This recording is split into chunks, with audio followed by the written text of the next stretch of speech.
Ici, il y a Antoine qui nous fait une très bonne remarque, probablement parce qu'il a un cerveau qui est immense, gigantesque. Donc aujourd'hui, on va faire ma routine d'échauffement détaillée. Je vais faire la routine en deux parties, haut du corps et bas du corps. Comme ça, toi, tu prends juste la partie qui t'intéresse. Si tu fais une séance full body, évidemment, fais les deux d'affilée. Petit disclaimer, même si tu t'es échauffé à l'élastique en début de séance, ça veut pas dire que tu dois pas faire une série de chauffes, voire une montée en gamme pour chaque exercice spécifique. Va pas directement bench 100 kg ta charge de travail maximale. Non. Tu fais ta petite montée en gamme, ok? Donc pour chaque échauffement, on va faire 20 répétitions, et si c'est un échauffement qui est unilatéral, c'est-à-dire un bras ou une jambe à la fois, on va faire 10 répétitions par côté minimum. Si tu sens que tu as besoin de plus pour t'échauffer, fais plus. Donc on va commencer par le haut du corps. Premièrement, des tours de poignet. On va mettre les mains jointes comme ça, entrelacer les doigts, bien serrés, et faire des tours avec une bonne amplitude. Ensuite, on va faire un développé militaire, si je puis dire, à l'élastique. Je serre bien les abdos et les fessiers, et je laisse les bras aller derrière la tête.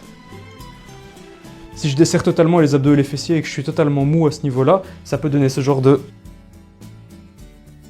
comportement où le bas du dos va en avant, en arrière, pas très intéressant. Donc verrouille bien en arrière, ne t'arrête pas là, et ne pousse pas vers devant, tu pousses vers en haut, reste bien stable, fais-le bien, ok?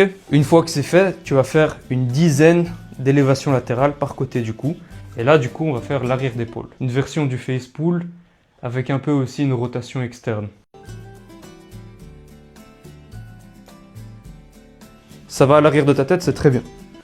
Ne t'arrête pas au front, c'est déjà intéressant en soi, mais j'ai envie que tu échauffes aussi les muscles plus profonds dans ton épaule. Et pareil que pour le militaire, on serre bien les abdos et les fessiers, sinon ça risque de donner ce genre de comportement.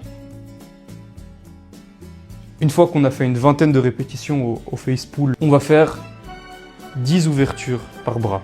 Ouverture, je veux dire par là. On va coller le coude dans le creux de la hanche. Pas écarter, c'est une tendance naturelle, non. Tu gardes et tu ouvres comme ça. Imagine que tu ouvres une porte.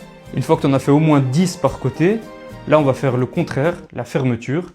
Pareil, une dizaine de répétitions par côté minimum. Une fois que c'est fait, on met l'élastique entre nos pieds. Largeur de hanche, un peu plus large que la largeur des hanches. Et là, tu fais une vingtaine de répétitions de curl. Tu vas jusqu'à tout en bas, puis tu vas jusqu'à tout en haut. C'est aussi pour terminer d'échauffer le biceps et le coude en fait. Voilà, ça c'était pour le haut du corps. Donc si tu as une séance push, pull, une séance traction, une séance dips, une séance bench, tu peux juste faire ça.